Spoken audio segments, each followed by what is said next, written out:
And welcome to Dark Matter, and I'm the host of this program. My name is Bob Bain.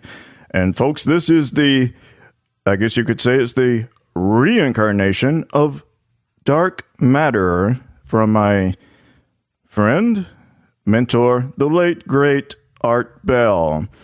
Now, I'll be honest with you, folks. I've seen the way that this scene has become what this scene has become, and that's why Dark Matter is back, because it's like a bunch of little Nuris are running all around the place, and they're naked, and they don't know what they're doing. Hey, I know people are going to complain, but that's the truth. That's why Dark Matter is here, to try and bring back a little bit of my friend, Art Bell. I'm not Art, unless he decides to possess me, which is possible. Who knows? But ladies and gentlemen, this evening we're going to bring on the lovely, the talented, the wicked duo of the Ghostbuster gals. One's a witchy woman, the other, well, she's an angel girl. Ronnie and Laura Lee. Like I said, it's the Ghostbuster gals. And without any further ado, let me bring those gals on the line. And before we did come on air with you, we had a lot of laughter. And gals, welcome to the show. Thank you. Thank you, Bob. Laughter is our trademark.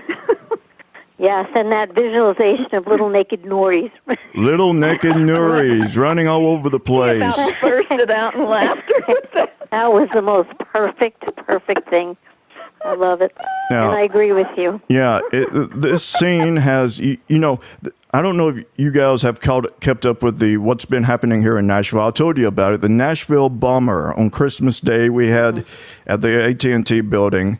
There was a Nashville Day bomber who decided, hey, I'm going to try and take out all of AT&T, at least in the Nashville area, because he felt that the 5G, which AT&T and Verizon and other places have put out, that the 5G cell tower data, or whatever it is, that it's detrimental to our health, that it's also a mind manipulation type of, I guess you would call it cell waves. But not only that, he also believed that there were lizard aliens living among us, and that he spotted some in one of the Nashville parks. So he was out to kill a lot of people. He was like, these aliens, look at them. I'm going to blow up AT&T. And, I mean, that's one thing that I decided right then and there, that while I could do these types of shows, I always brought a certain air of integrity. I didn't bring on just any person, any crazy person. Not really. I mean, occasionally, I had some crazy people. Let me tell you this. When I was doing The Far Side back in 2014, I had an individual who wanted to come on air with me, and I shot him down immediately. It would have made for a great show, but he wanted to talk about the time he had a consensual affair with dolphins. Think about that. Whoa. That's tabloid material. Yeah. Now, some people claim that there are audio issues. I don't know if there are any. Let's see. But anyway, gals, how have the two of you been? Oh, we've been great. As usual, even with all the crap that's going on. Yep. Crazy crap. We're getting immunities to that, yes. We're getting immune to the crazy. Yeah. But you have to have a sense of humor, because when you see what's going on and the craziness that's going on, and I see lizard people too. I just have to look at Congress and say, oh, look at those lizards. No, but no, that's where they hang out. Yeah. Try not to get political. Well, I don't technically mind getting political. Everybody has their own personal beliefs. Here's where I stand, and I don't mind just saying this. I'm all about treating others the way I would want to be treated. I want people who are kind, honest, And hopefully they're faithful to their spouses and not, this can even go to Bill Clinton, people like that will have affairs with whoever. Being here in the South, I was raised that you treat women with the deepest of respect. And if you don't, well, you're going to get your ass whooped by one of the brothers, more than likely. Yes. Yes, and that's called integrity, what you're talking about, Bob. And you mentioned integrity earlier, and we think that's one of the most important things someone can have is integrity. Being honest, being authentic, telling the truth, and just being that good, kind person. That's how we are. Yes. Bottom line is, don't be an ass soul. That's our that's our motto. Don't be an asshole. Well, sometimes I'm an asshole, just not an ass soul. That's exactly. Right. Can all be assholes once in a while, but being an ass soul, that's very, very bad. That's very bad. Yes. Now, there's always going to be some technical issues when you do this for the first time, and apparently some people are having issues. I don't seem to have an issue, but then again, I'm right here with you. Yeah. Yeah. Let's see. Now, gals, the last time we came together, we ended with the chickens, about putting where I had discussed or asked you if either of you have ever taken the spirit of a possessor out of the possessee and put into one of your chickens, and apparently it had offended a few people. Is that correct? Yeah, it offended us. It offended us. It offended you. We were offended. We wouldn't do that love to our chickens. Like other people like their cats and dogs, we like our chickens that way. They're our pets, and so just thinking about putting an asshole in one of our chickens, that's not very good. In fact, no. I had a chicken that got possessed, with an asshole, and let me tell you what happened. He heard me picking up one of the other chickens, and she squawked, and he came running around, and he attacked me, and I'm like, what the heck? And so I got the broom and smacked him, and that night I was just trying to figure out what happened to him, because he was normally really nice. And he had a shove-in in him. He had a nasty little booger shove-in that was just... And then he was doing that, he was just being a jerk. And so I was able to take that out, doing my ghost-busting work, and I used the Cryogenetics Egg to pull that thing out of him. And then he was just really nice. And that night when I put him to bed, he said, and because I talk telepathically to my chickens sometimes, he said, I'm really sorry about what happened. I don't know what came over me. I just couldn't help it. And all of a sudden, I just attacked you, and I'm really sorry. And so I said, don't worry. You had a shove-in in you. It wasn't your fault. And he's been just wonderful since then. So thinking about it, so just for the listeners out there, it's not just people that get possessed.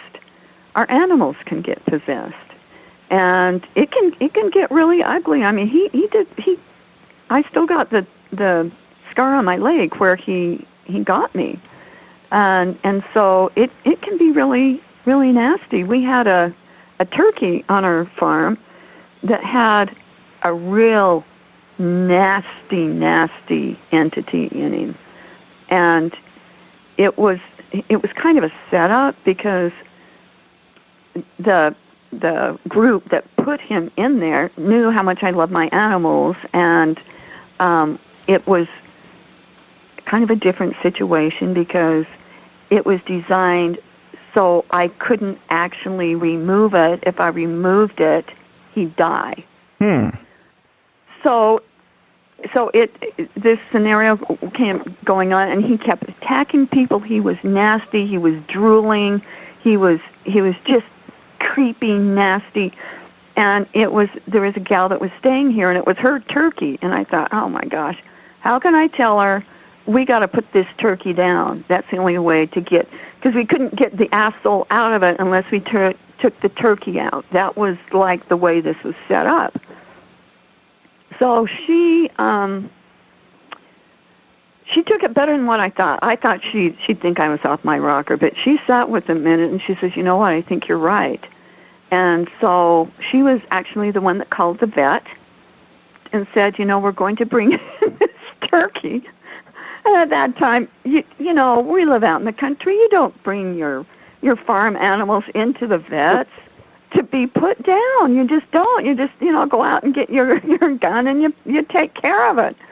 Well, I didn't want that energy on my property of this thing. It's like, no, I want you to put it down. And they said, okay, we'll just drop it off. I said, no. No, I need to be there and watch it be put down. And they thought I was nuttier than a fruitcake. They still do. I still do. Yeah, Ronnie can tell you the rest of the story. Yes, it's my vet, too. It's her vet, yeah. Years later, she's got another story. So we put it in the back. I thought, how are we going to chase this thing down? I didn't know how we'd even get it in a cage to take it in there. We finally did, got it in there. We had to go in the back, and there were some horses there. So I did some things to protect all of the animals that were in there, because I knew, you know, I had to be really on my toes when this thing died to hurry and quarantine it and take it away so that it didn't hurt anybody. So we get there, and the vet comes in, and and then this other gal comes in, and she's like putting on her gloves, you know, gloves up to her elbows, and she was like a turkey wrangler, okay?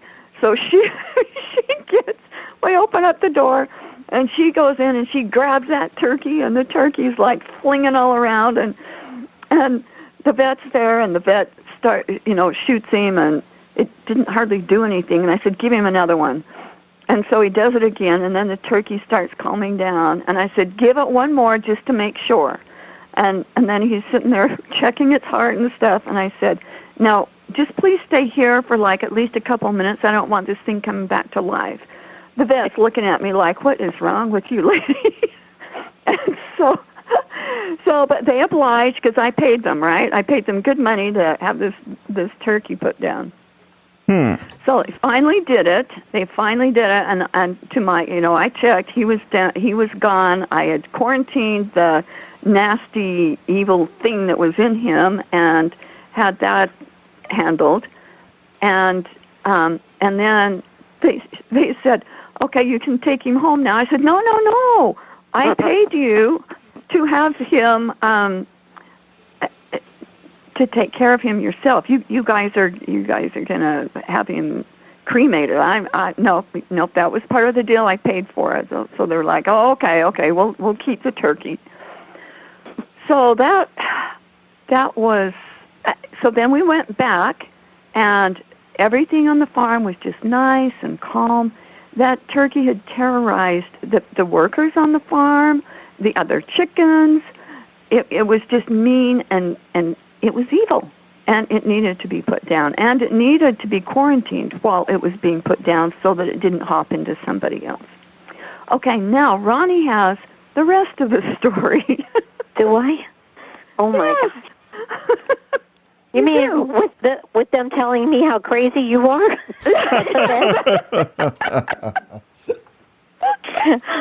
Because I love that vet. He was my vet for the longest time, and we've brought dogs, and he's worked on my horse and all the other things, and I almost didn't want to tell him that I knew Laura because they did think she was crazy, but she's not crazy. She also brought one of her chickens, Bertha, in there, and had X-rays of her leg, and I mean, spent so much money on a chicken. People don't understand that, especially farm people. But these animals, I mean, we absolutely love them. They're our hearts. But they just thought she was a little off the wall when I remember the vet assistant came to your house And your husband comes out and says something about me and the possessed turkey, and she said I was there for that. Remember? No. But that doesn't mean anything. I'm old. That's okay. That's okay. We're all old. Yeah, we're all crazy. Yeah. But yes, no, we do. We take we take good care of our animals, and we take them to the vet when they need to, and we take them to be put down when they need to. So. Yeah, we don't let them suffer. It's one of those things. But chickens, most people don't understand that chickens are very, very smart. I have chickens that know their own names, and they'll come when they're called. You know, the rest of the flock will stay there, but I'll call some of them, and they'll come. They're absolutely incredible animals. But when it comes to shove-ins, and in case people don't know, a shove-in basically is an entity that used to live in a body, and then the body died, and it got stuck in the in-between world, and they're kind of opportunistic. And so if they have an opportunity to possess something for whatever reason, they take it. And then the behavior of the thing they possessed changes. And whether it's a chicken or a human, we've taken a lot of shove-ins out of people and just brought their personalities right back to the way they were. And before that, with the shoving in them, they could be drinking when they never drank before, or very violent when they were never violent before. I mean, it literally is like night and day with their personalities. So, you know, in our book, Got Ghosts, we have quite a few shove-in stories that really make a difference, because people can see the shift and the change once the shove-in is removed. Well, gals, I've got a question for the two of you, because for someone who, such as myself, I was raised a Southern Baptist, but I actually moved away from that belief system for the most part. I still believe in Jesus, that kind of stuff, but I don't necessarily believe in hell or even demonic beings as told about in the biblical sense. But I do know that there are negative entities out there, because I have seen them myself. I have felt the negativity, they will siphon or whatever it is, they will take away all the positivity out of you. I had one that I had nicknamed a negative when I worked at a hotel, because all it was in the shape of a human being, but it was pure black. I could see it walking toward from up the hallway, and I saw it in a mirror. And going into the kitchen area, so I went out, and I was like, maybe I'm just imagining things, and because it looked just like a person, but it was pure black. So I went out to greet the person, and what I saw was exactly what I saw in that mirror. And the difference is that when I got closer to it, I'm not the type of person who fears things, but I was as fearful as I have ever been a day in my life. And I don't know how long this entity had been there, but at that point I began to realize that the baggage a person brings in is more than their physical baggage. They can also bring in these spiritual pieces of baggage that just attaches themselves to a person and may roam after a while that person's sleeping or whatever. They'll roam and see what else they can find. But what are these entities? If for those people who do not believe in hell, what are these things that people call demons? Well, that's such a good question, because what we call what you were talking about is sometimes a shove-on. A shove-on. So, in other words, there's shove-ins, and then there's shove-ons, where they don't actually get into your system, but they're hanging on you and sucking your energy dry. And, you know, we've been ghost busting for, 20 years or something, and we haven't come across demons, as the biblical sense of demons either. But we've come across entities that people think are demons, And then when we come and check it out, it turns out to just be an asshole. An asshole. In other words, if an asshole, yeah. So if someone's an asshole in their life, they're mean and they're tyrannical and they're vicious and they're violent and they're cruel. When they die, that soul, the personality of that soul stays stuck in that soul. And so they maintain that personality as a ghost. And so that's part of it. And then there are just entities that are dark and heavy vibration that feed on the dark, because light attracts light and dark attracts dark. And we just call that weird shit, right, Lorley? That's right. Well, and there's all kinds of, there's like weird alien shit that we Yeah. that we get into. There's all, and people might call it demon because that's what they have this perception of, but they're mean and nasty, like what people would think a demon was.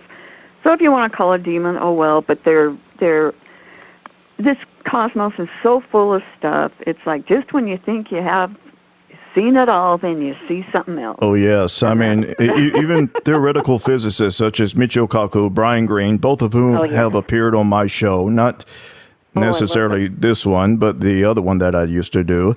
And there are multiverses that they believe in, multiverses within our own universe, even multiple Earths, multiple copies of us that are just within the layers. It's almost like if you take an onion and you peel the layers, every layer is a unique multi-version of our world that we're living right now.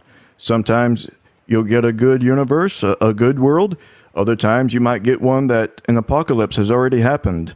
You might get one where The Walking Dead is already happening and it's not fiction, where COVID-19 turned out to be much worse and created who knows what. Yes. And there was a TV show called Sliders. I remember that. Actually, remember that show? I loved that show. But it was exactly the same thing, multiple Earths with different probabilities of things that happened. Maybe the dinosaurs didn't die out.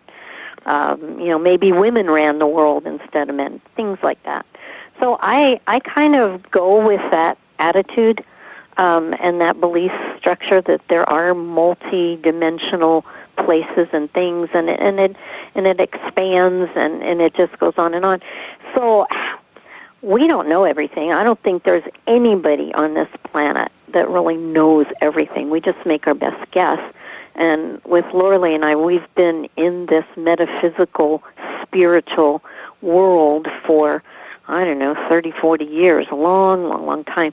And we just kind of have developed our own system of dealing with it. And sometimes we have to come up with new things because there are new entities or new ideas that come up, and we have to figure out a way on fixing it or helping it or whatever it might be. You said there are... yeah. You just said that you have come across new entities. You've been doing this for 30, 40 years, and you still come across new entities. Is it almost like a virus that's mutating, creating new, more powerful versions of itself? What's happening? I'll let Lorley take that because, again, she's the queen of weird shit. Yeah. And she's always coming up with new stuff. Oh, God. She's the one creating all these entities with her witchy magic. She's actually getting rid of them. Yeah, actually, what I've been working on is bringing all the benevolent people up into the present timeline, and then clipping the other one, the hideous ones off, and putting them in the recycle bin. And so each, doing this, hundreds of times a year, helps keep things cleaned up and cleaned out and keep the riffraff out of here. But there's still, with like you say, huge cosmos, and there's always something new that you're like, whoa, I didn't see that one coming. But then also we have have you seen the Cryogenetics Egg? Have you seen a picture of that? It's on our website and it's in our book. And that's what we use. It's a really cool egg, and it's got these geometric designs in it, and then a DNA helix in the middle, and a star at the top, and a diamond at the bottom.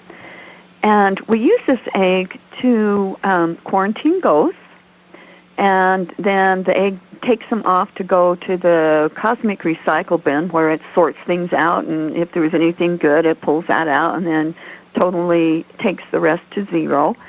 So these have been very valuable, and we found that the egg keeps upping its game and evolving like really fast, as the dark can, make stuff. Us and our eggs can make it faster. And so the egg is, like I said, we use it to quarantine things and then take the ghosts off to where they need to go. And the egg, and you don't know this, Ronnie, this is a news story. One time I saw the egg, and there was a ghost that was really traumatized. So we put a ghost in the egg, and it started rocking it back and forth. And then the ghost calmed down, and so we could kind of work with it and talk to it and then help take it to where it needed to go for rehab. Well, somebody wrote to me just this week and said that about a year ago, she got in the egg and it started rocking her and de-traumatizing her. And then she read it in my book. I just came out with another book, Cryogenetics 2, and saw that story was in there. And she said it made her feel so good to know that she had already experienced what she didn't even know about the egg rocking her and calming her down so that she could stabilize. And so, Ronnie, there's somebody else that knows how to rock the eggs, too. I know. That's very, very cool. Because I did experience that with the eggs, too, helping. We were working on somebody, and there was a lot of agitation going on, and I could feel the egg just rocking back and forth, and I'd never experienced that before. That's very cool. Yes, it sounds like it. Now, guys, have y'all ever been to a haunting, a exorcist, or anything of that sort where you encounter actual powerful entities where a person might be shoved up against the wall? Because I've heard these stories from people that I personally know that I don't believe would be fibbing at all, that they've seen or they've felt or they have personally witnessed entities physically lifting people up off the floor, shoving them up against the walls, and sometimes these people will even get images. I'm not going to say that these things actually happened. Let's just say this entity manipulated their minds and projected images of blood flowing all over the place. Have y'all ever encountered anything of that sort? When we were working at the Amargosa Hotel and Opera House, right near Pahrump, oh yes, far from Pahrump, we haven't physically experienced any kind of strong manipulation in that way, but there was a really, really big, bad, horrible ghost there, tyrannical ghost that was controlling everything. They thought it was a demon. So here's another, example of people thinking it's a demon because it was so evil. And when we were taking a tour, and it was all through the back of the hotel, it was all rubble in there. When I walked past this place that used to be a communal shower, I was hit with an image that was so strong, it made me sick to my stomach. And it was very similar to what you just talked about, Bob. It was an image of somebody getting stabbed to death in the shower and blood running everywhere. And it was so strong. And so my stomach was just like, oh my God, nauseated. But I knew that it was this evil entity that was controlling everything. And then when we walked into another back room, myself and the lady that brought us there, we both heard so strongly this violent, "Get out!" I mean, it was so strong in both our ears. My eyes popped out of my head, and so did hers. Fortunately, Laura Lee was like, "Too-doo-doo-doo-doo," just tootling along, and her antennas were down. She didn't hear it. He wasn't doing that to me just then. No, get out. And so that's basically, I think part of it is Laura Lee and I don't have fear when we work. We have no fear. Fear is what weakens us. Fear is what allows those entities to do the things that they do. And we carry so much light within us and so much protection that we have not had anything vicious or violent happen to us physically. Well, I had people. Okay, I had a being that possessed a guy that was staying with me, and normally this guy, he if entities came in, they could just talk through him. But this time, he opened his eyes, not just talked, he opened his eyes and got up. He thought that I knew where his beloved was, and I says, I don't know who you're talking about. And he says, I think you do. He went in the kitchen and got a butcher knife and started chasing me around the house. Oh, my God. And I know, I'm like, okay, my daughter's going to be coming home from high school in about 15 minutes. I've got to talk this guy down and get the knife away from him before she walks in the door. So, oddly enough, I had my Aurora Light pendant on, and you can read about that in our book. And I'm holding up the pendant, running around, trying to talk him down. He's got this knife, and this guy's pretty big, okay, with a butcher knife.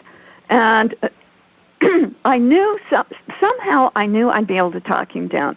I should have been scared half to death, but I wasn't. I just knew somehow I could talk him down. And I did. He saw the pendant.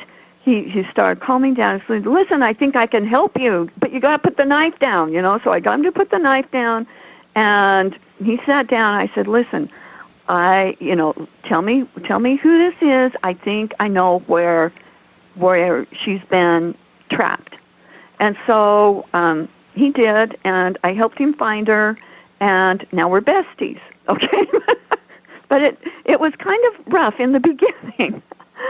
So, yeah, that's I've been chased a couple of times by people with knives that got possessed. So it can be really concerning because it's, you have to stay focused and it's like a thing within your heart talks to the other person's heart, and then it calms them down. It's hard to explain. I until you've had it happen to you, it's really hard to explain. Mm-hmm. Now, there is another story about when we were at the Amargosa. We were holding hands in a circle, and there's this guy that's like peering around. There is an old garage there, and he's like walking around, peering around there, just like lurking and looking at us. And I'm like, who is that guy? And all of a sudden, he starts making a beeline toward our circle that we had, that we were trying to maintain the energy so that we could get the ghosts out of there. Well, he comes toward our circle, and the gal that was the caretaker of the hotel said, listen, I'm going to go get, she knew the guy, I'm going to go get Eduardo a drink, a cup of coffee. You guys stay here and don't break the circle. So we're like, okay, you do that. And so she goes off. There's a guy that was sitting at the front of the hotel watching this all.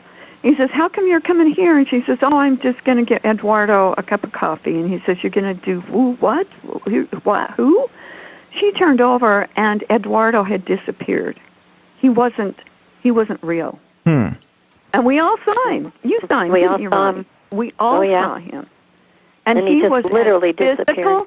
He was as physical as can be. He, it's not like you could see through him, but he was some kind of an apparition. He wasn't physical, but he was physical.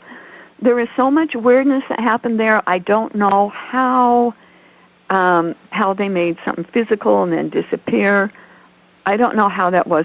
Somehow that the Amargosa was connected to some of the military bases in that area, and there was some very weird things that happened. Well, that there could be several different things that could be happening there, but he was interacting with y'all.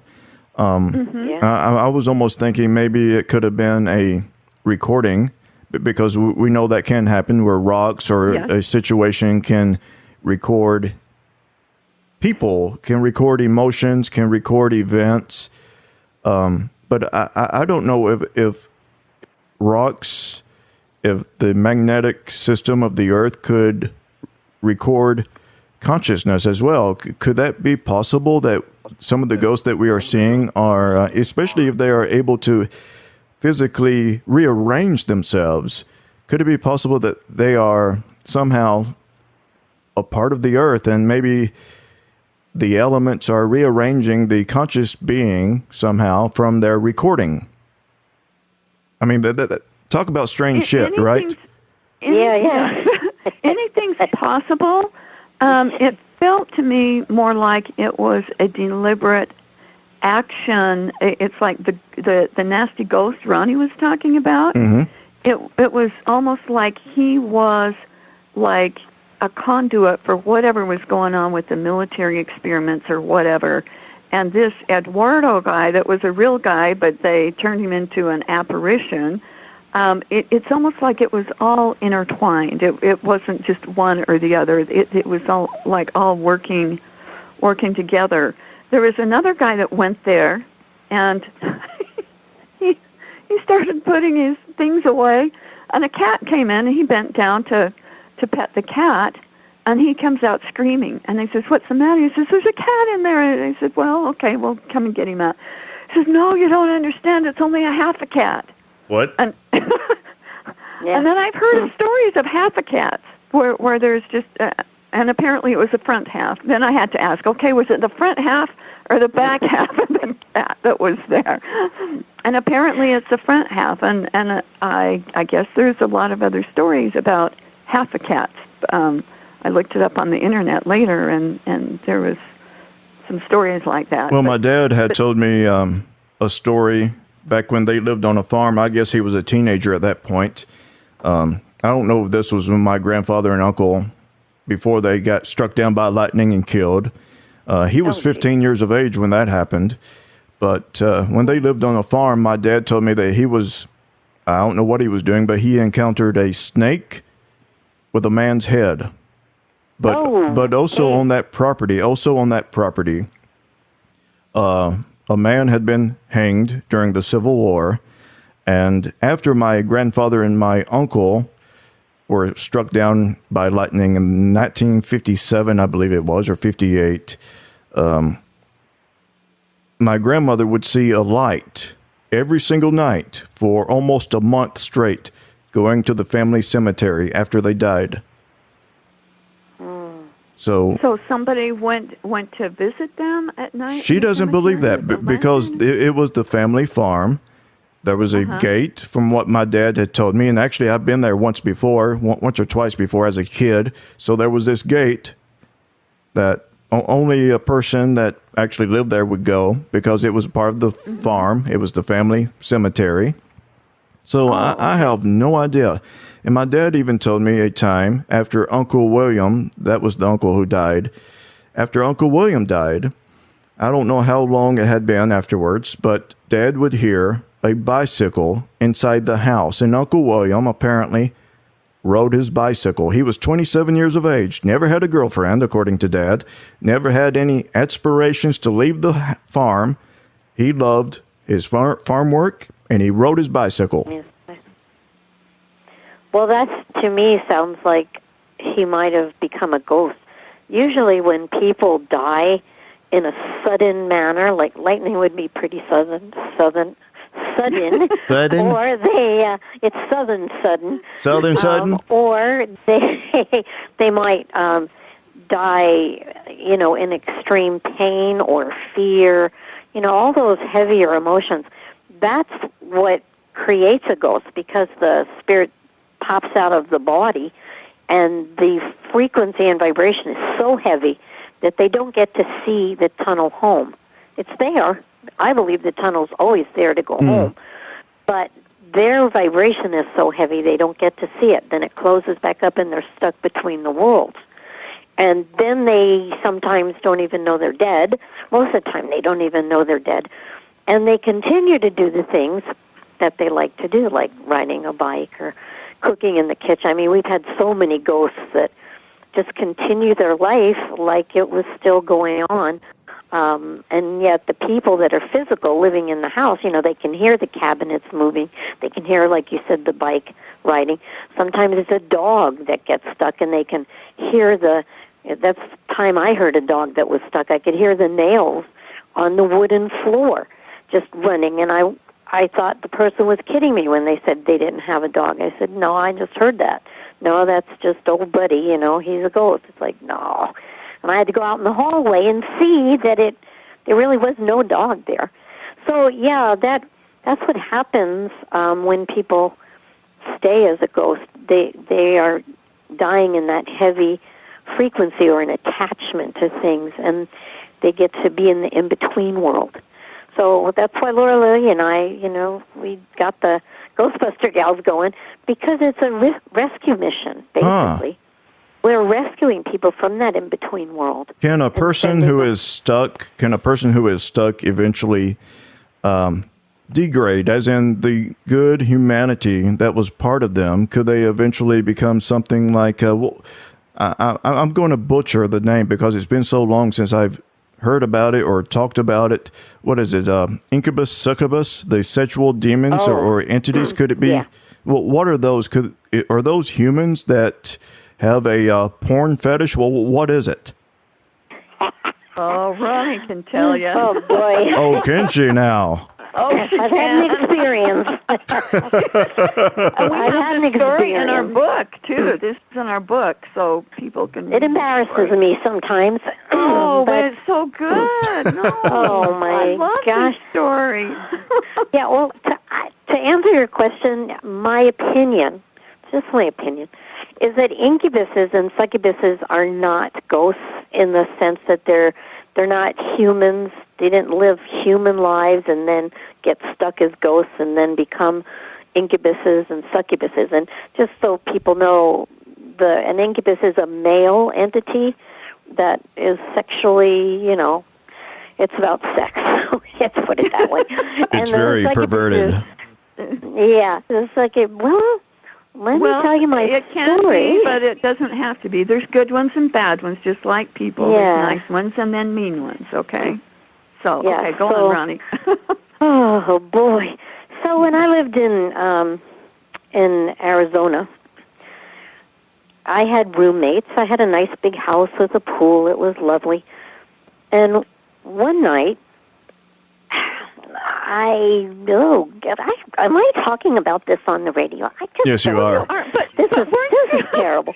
It makes for good Okay, radio. Sad at the time? Yeah.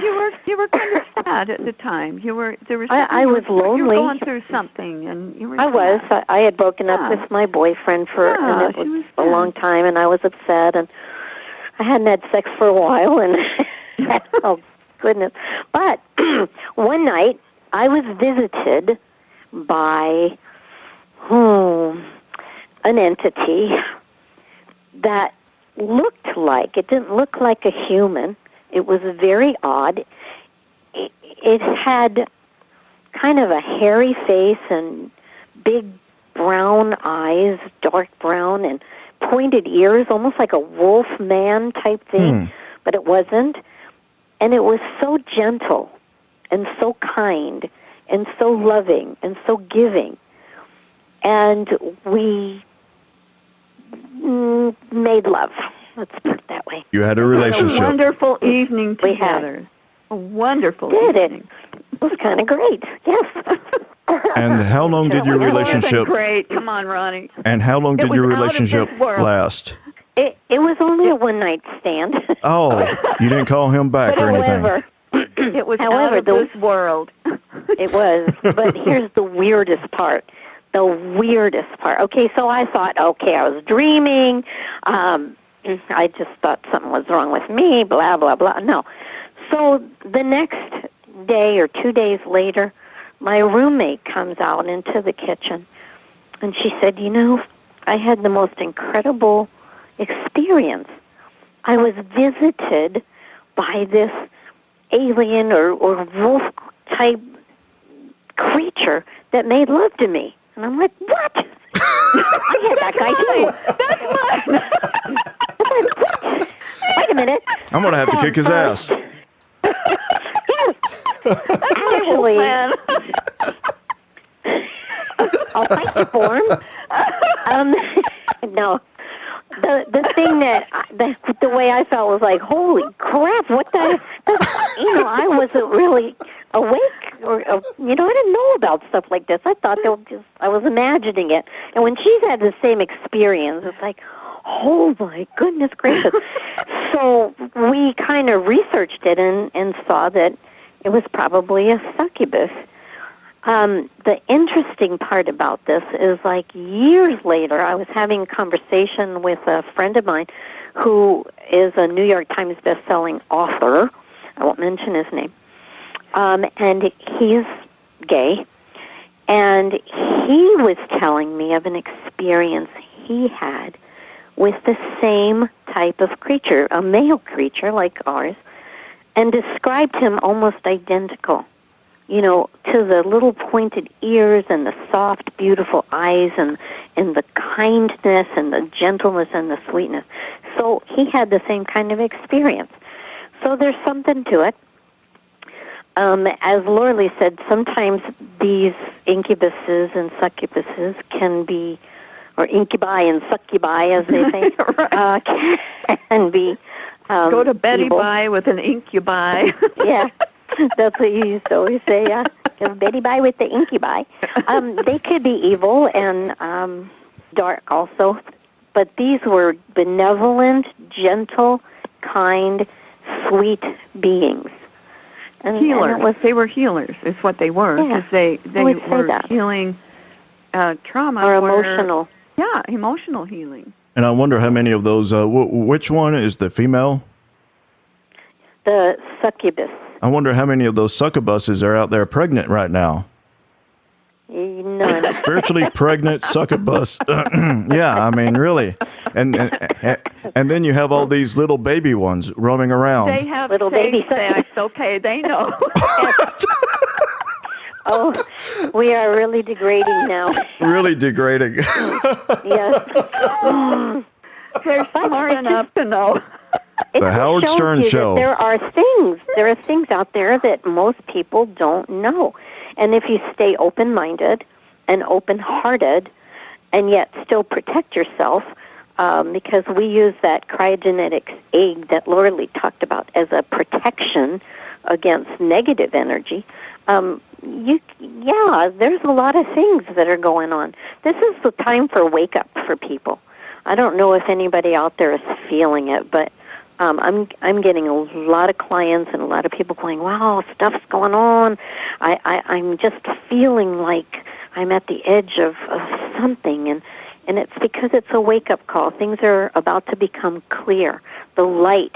There's this kind of, I guess it's maybe biblical, but, not that I'm into the Bible either, but there's this war between good and evil, dark and light, and, the darkness is grabbing hold, and then the light that we are, the ones that are waking up, the ones that are good and kind and sweet and gentle and use compassion and caring and love and giving, we are the ones that are helping this planet evolve into something beautiful. And so that's our job. So if you're feeling like you're kind of waking up and something's going on, just hold that light and hold that love, not the fear. Because out there, everybody knows what they're doing with the mainstream media and everything else, just pumping that fear in.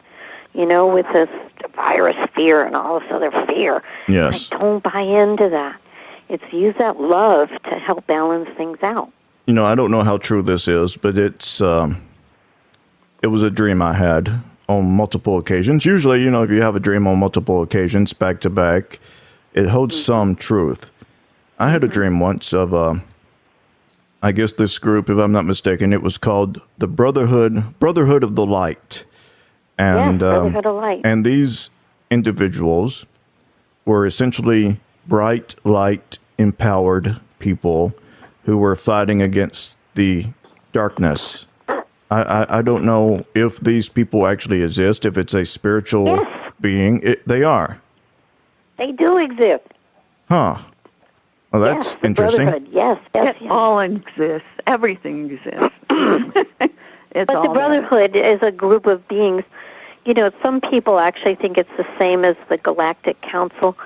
It's the same type of thing. It's beings of the light that are here to support us and help us and show us and share with us their light energy.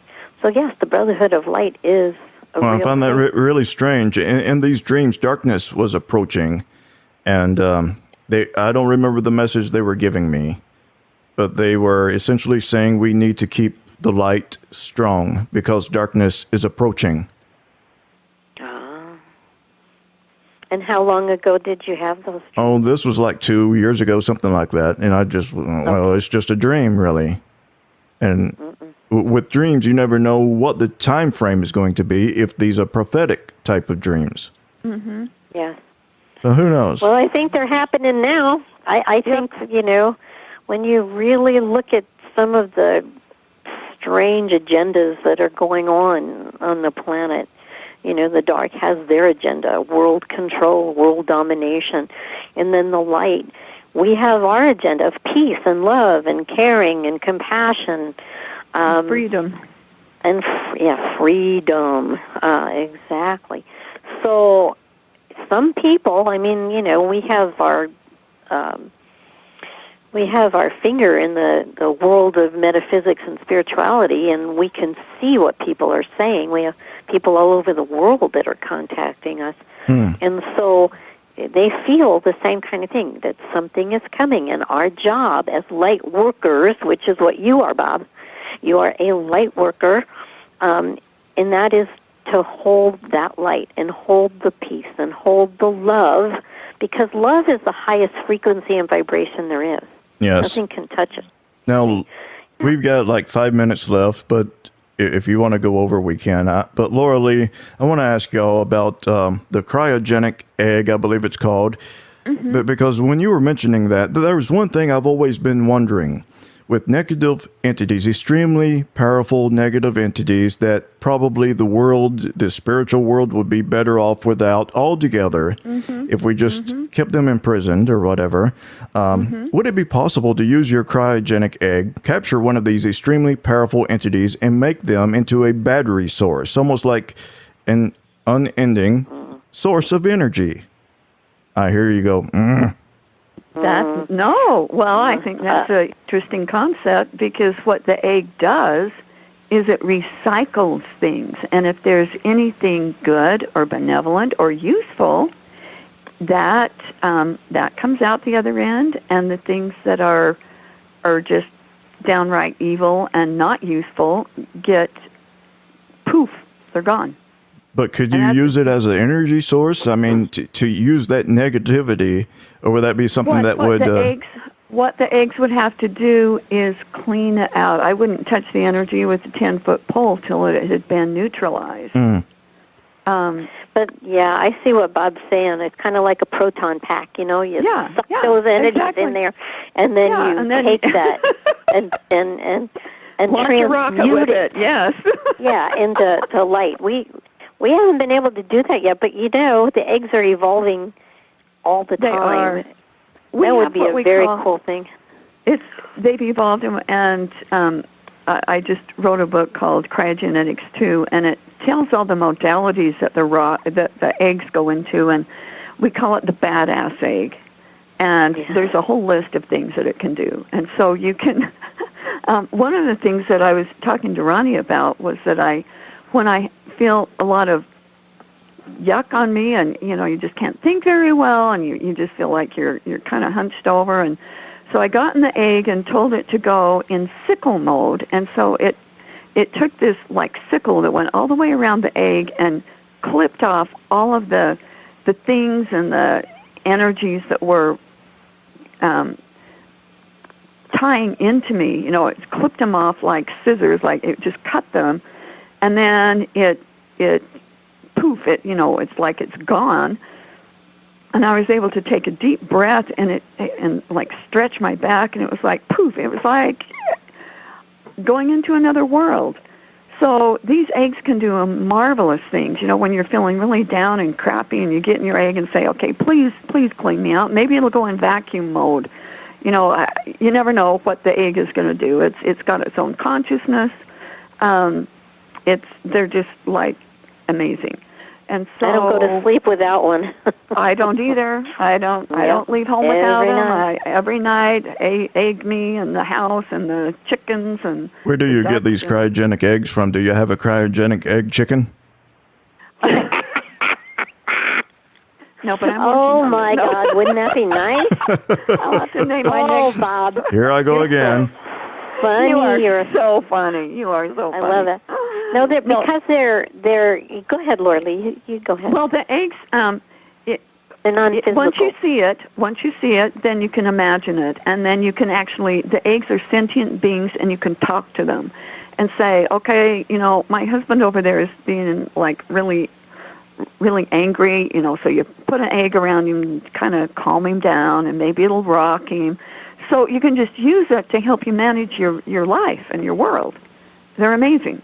And this is what we do with ghosts, and we'll have to maybe do this on another show, but this is what we use to take the ghosts out of the World Trade Centers when that went down. Yes, that's right. But and see, that's the eggs, another story. The eggs are not physical, that you use your mind to create it yourself, but the physical aspect of the egg is the Almoricite rock, you see. So the rock is like the physical aspect, and we do all of our ghost bustings with this special rock, which is not from this planet. It's a tektite. And the rock itself is also very powerful. Sometimes you can just put it in your hand, and then you can just feel the energy relax. Yes. So and I had a lot of good question. tools. And there was an individual who had a question for you from paranormalforum.net. Her name is Debbie. She wants to know, what breed are your chickens? Because she used to be a former chicken owner herself. Oh, bless you, Debbie. We love our chickens so much, and for me, I've got quite a few Araucanas, and those are the blue egg layers. And I have a Midnight Majesty Moran, which lays a dark-colored egg, and I have an Andalusian. Let's see, I have some comets. They're called comets or gold stars. We've got lots of different breeds that lay different colored eggs. It's fabulous. And I have some miniature chickens. They're Bantams. Little banty chickens, and I have some with fuzzy feet. And I've got one that's a Surma. How do you say it, Ronnie? Cerama. Cerama. Teeny tiny. She's about as big as a little quail. Maybe a little bigger than a quail, but not much. Yeah, they call them quail chickens, and she is like my favorite thing. She is so cute. I have some on my YouTube channel, rwsproductions.com, is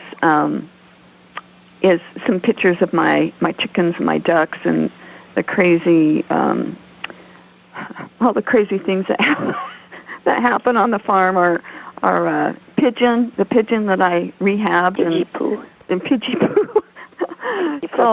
So she can check that out, and I'm glad that there's other chicken lovers. Debbie. We're crazy chicken ladies. We are, and we're proud of it.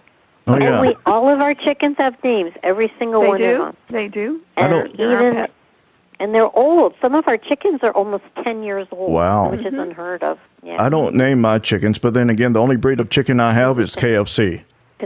I was going to say, I knew you were going to say that. I know. I'm an ass, so... He is. No. You're being a total asshole right now. You are right now. Hey, at least I didn't ask about that breeding question I asked earlier, right? Oh, please don't. Please refrain from that. Oh, you're so funny. Oh, it's always fun to Before do a we show go, with you. gals, I do want to ask, I believe it is you, Laura Lee, Witchy Woman, who has a book out right now, or at least I think you do, about, what is it? Going back to incubus, succubus, that kind of stuff, it was about what? Porn energy? Something or another? Oh, What is that? yes. It's called, the book is called The Anatomy of the Porn Vibration, What They Didn't Teach You in Sunday School. And this takes it to a whole new level. It's like you understand it. It's not just about watching porn. That's part of it. But it's about an energy that has engulfed the whole planet. And it explains what it is and how to not be a part of that. And it's, it's pretty interesting. I'll send you a copy of it, okay? I think it would be. And I'll read it with my wife. You would? Yes. Well, I think you should, and then you can talk it over. Oh, Lord, have mercy. Yes. And then the we'll incubus, have to do succubuses will another. show up. Yeah, They might. They might. They might. But then you'll be ready and you won't be scared. Okay, you can go, okay, it's about time you showed up. You can. Yes. That's the key thing. No fear. No fear. No fear. Well, gals, Just love, right. 2021 is here. I know y'all need to go here in a bit, but it's 2021. What do y'all have on your calendar, if anything? What are you looking forward to? Anything else? Yeah, I'm looking forward to going out to a restaurant to eat again. Are you going to get the We've vaccine? been shut. No. No. No. No. No. Not us. No. No. If you really want to get into this stuff, I personally, I shouldn't be saying this. I don't care. Go but ahead and say it. I call this a scamdemic. And I do believe that the virus is real. It's obviously real. I believe the virus was manufactured in a Wuhan lab. That's my just personal belief. I've seen, enough evidence to say that that's how it is. And I it believe the doesn't same act like thing. a normal virus. Yeah. But as a scamdemic, because, 99.9% of the people that get this virus survive it. Think about that. 99.9% survive. And, my cousin has it right now, and his wife has it, and they feel fine, and, they felt a little bad, but they're just fine. Yes, some people do die, and that's very sad, but I also believe nobody dies unless they've made that conscious, or I should say, soul choice to die in the first place. But to shut this country down when 99% of the people are surviving it, there's something other going on. And it's back to that fear factor. You watch the news and they program people into fear. They brainwash people into that fear, which lowers vibration, which also makes you more susceptible to catching the virus, you see. There's underlying agenda. So my attitude is keep your immune system strong. Keep vitamin C, vitamin D3, zinc in your system at all times, and that will help you, and other things to help you pump your immune system. But most of all is stay in that high frequency of love. That's critical.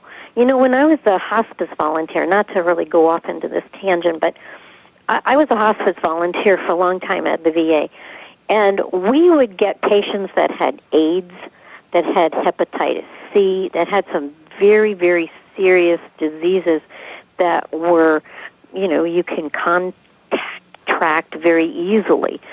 I never had any fear going in there. I just did my own prayers. I kept my vibration high, and I stayed in that frequency of love, and nothing ever bothered me. And that was almost like 15 years of spending time with the dying. So, yeah, that's just my thing, scamdemic. So no vaccine for me, thank you. I do want to say... I'm not telling people not to get it, though. Yeah. You know, if it's going to make somebody feel better by having it, by all means, you know, take it, but not me. I just want to say that I respect your opinion. You know, we're friends. A lot of people may not realize this, but I consider the two of you friends. Yes. And it's just like with everybody else. Everybody's got their opinion. I may not agree with your opinion, but I don't have to. We respect each other.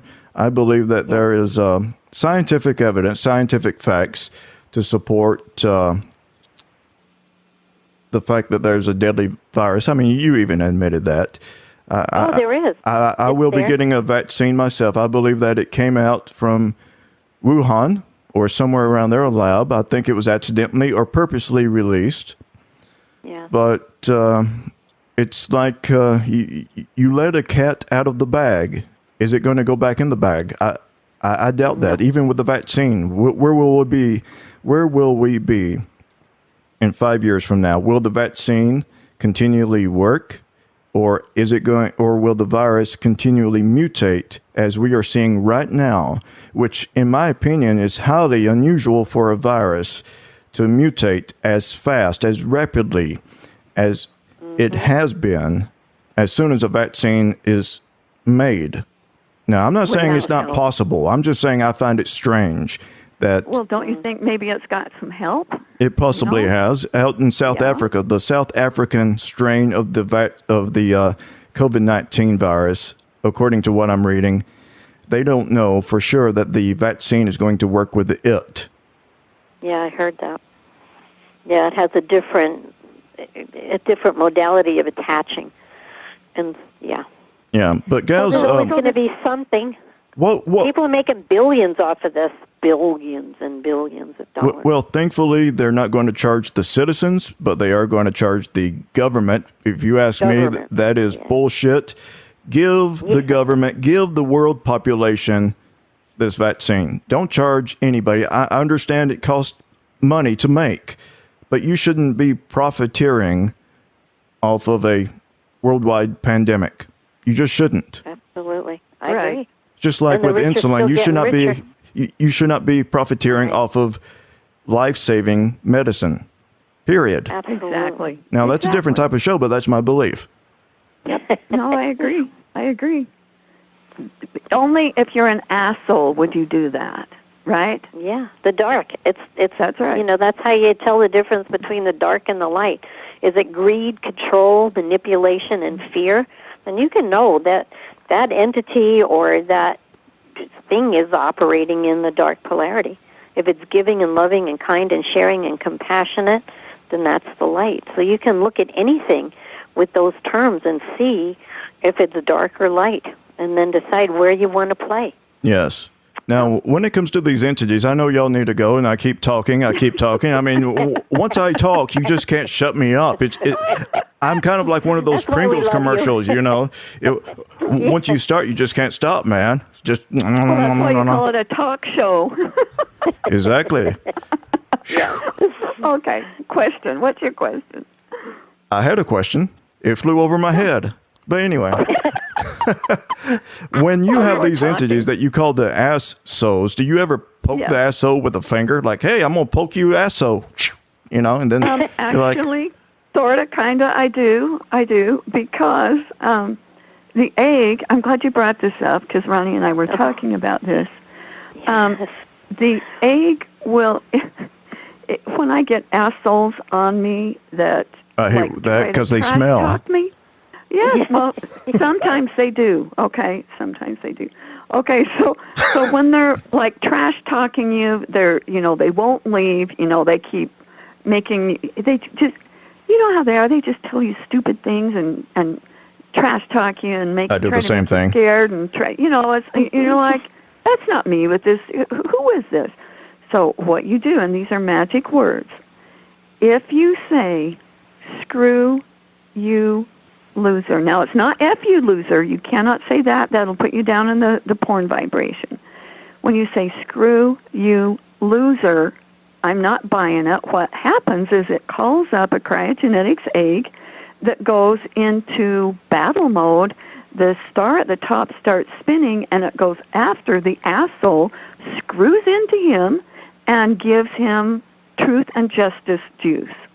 Now, they don't like that, okay? So they're like, no, anything but that. And then I say, up yours, loser, which sends another group of eggs going up the food chain to whoever its bosses are. And it works every time. As bizarre as it sounds, and I know people are going, what the heck? Yeah, it does sound really weird. But, there was a time last year I was getting psychically attacked all the time. It was really awful. Yes, total. Oh, it was so bad. Oh, we were both getting it. Yeah, it was bad. And I was calling her, because Lorelei saved me. I'm telling you, it was really bad. But I used the screw you loser, and I could just feel their hold on me loosening. And so, even now, once in a while, if I could feel something coming on to try to, mess with me, I use that screw you loser, and, it works. It's instant. And the thing is, it will stop. If you're, afraid of something or anxiety about something, you think, this isn't me, say those magic words and see what happens. Yeah. Sometimes I'm asleep. I've actually had that happen, particularly in this house that we moved in 2004, where I would hear a female voice screaming at me, and I would wake up, and I could still hear the female voice screaming at me. My wife is sound asleep, so I go looking for it. Nothing. But I can hear it right in my ear. And What's she saying? and without, just that kind of stuff, And without waking up my wife, I approached this wherever it was. I was like, okay, you know what, you little elfer? I'm sick and tired of this. You show yourself, and I'm going to whip your sorry ass. Because you want me? Did it ever show itself? It did not. It probably will now that I said that, but it did not. Well, now you've got the magic It sounds like you've got a ghost. Yeah, but it sounds like that might be a ghost. Yeah. Because that's what ghosts will tend to do. A lot of times, ghosts will scream at you to get your attention. It's not like they're bad. No, they're wanting something, but it's hard for them to communicate with us because it is. There's a vibrational level that's different, and we can't understand them. They can't understand us. Well, maybe they can understand us, but we can't understand them most of the time unless we have some kind of a device, right? Well, no, unless you have people like Laura Lee and I, because that's what we do. As Ghostbusters, we communicate. It's like a radio station. You have to be tuned into the right station or you don't hear it. And so and we know how to do it. That station. Hey, you're tuned into me, so can you hear me? We are. Yeah. That's why we think you might have Here's the thing, Bob. You channel a lot of light, okay? That's why you've had so many weird experiences. You channel a lot of light. And what happens is then ghosts can see that light, and they will try to come and visit and communicate and try to get your attention so they can go home. That's why even though we're Ghostbusters, we're really ghost rescuers. I've always thought that myself, because when I was 4 years of age, a man that a lot of people call Jesus, I came face to face with him. He showed himself to me on more than one occasion. The last time I was 18 years of age, of course, that last time was a dream. The first time was not.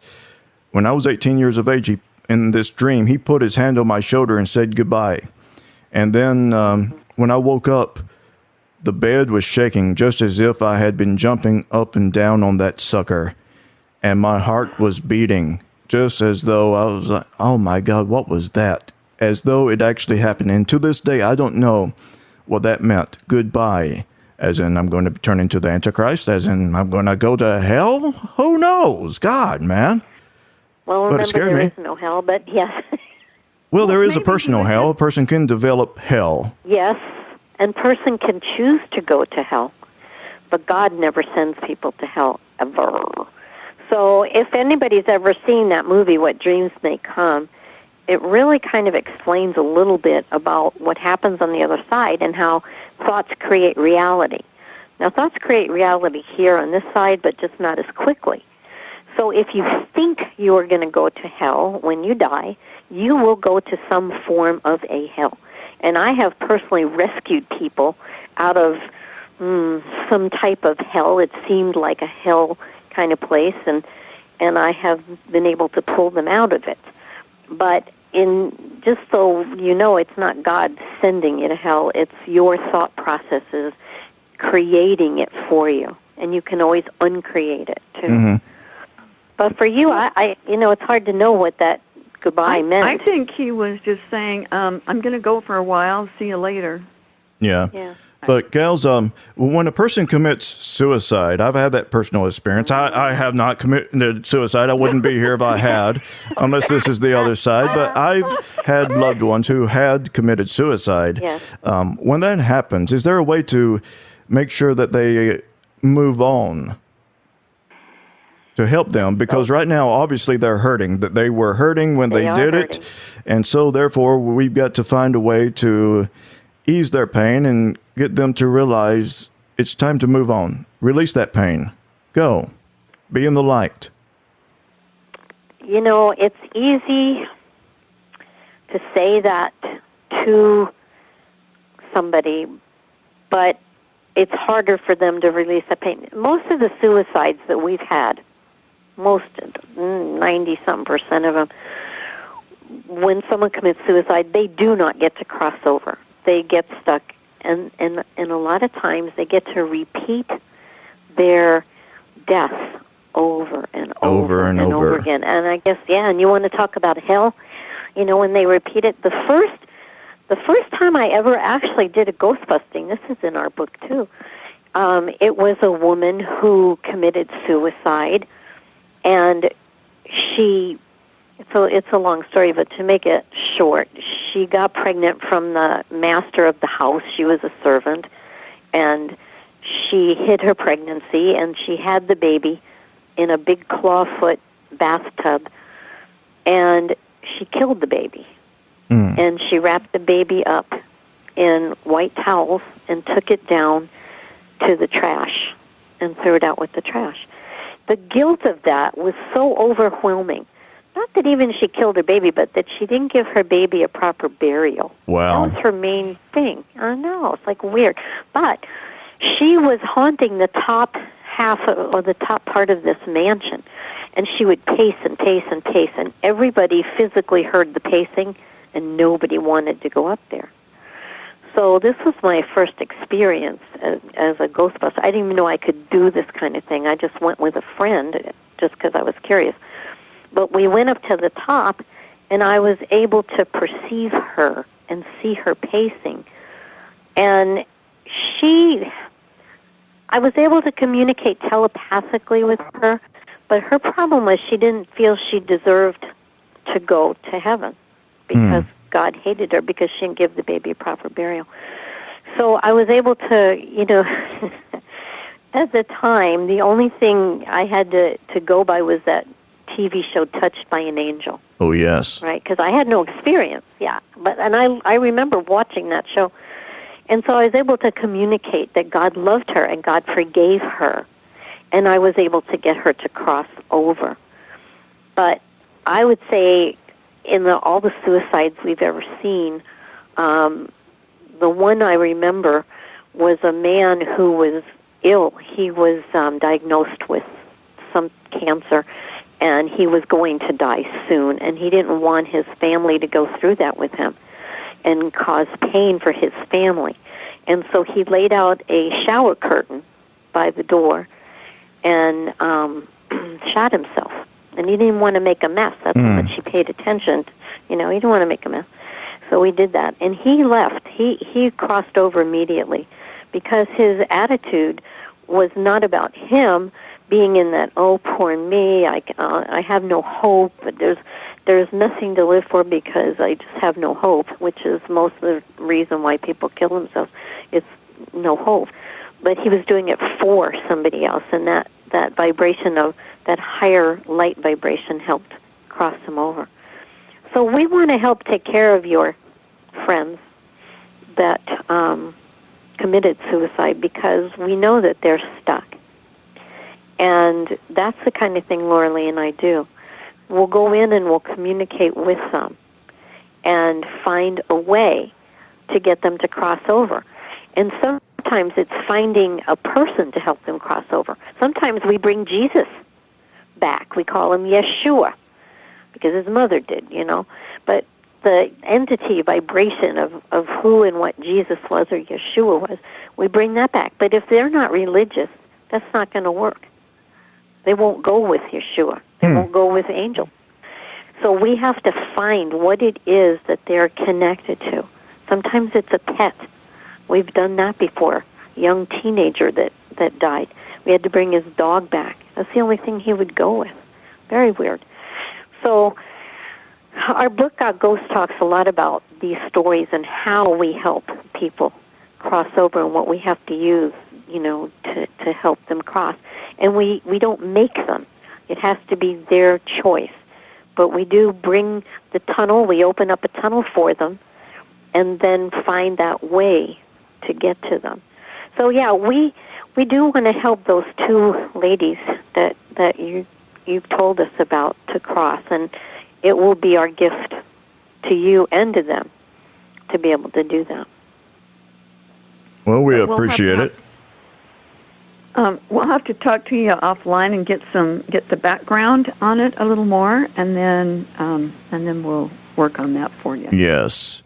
Well, gals, I guess we do need to head out here. I'm going to play some music, I guess. Or maybe we'll just do a sing-along. Nobody wants to hear me singing, but we can start singing along and maybe take some moonshine, some edibles, and all at the same time. Oh, Lord. But, well, ladies and gentlemen, this has been the Ghostbuster gals, and they're still online with me. And they're actually playing the music right now. I've got them in the background. They're just playing the music, the flutes and everything else. Ain't that right, gals? Yes, this is my favorite song. Ghost dance. That's right. They are awesome. My favorite. Well, folks. Thank you. Well, folks, until the next time we come back together again, me and the gals, we bid you all a kind farewell.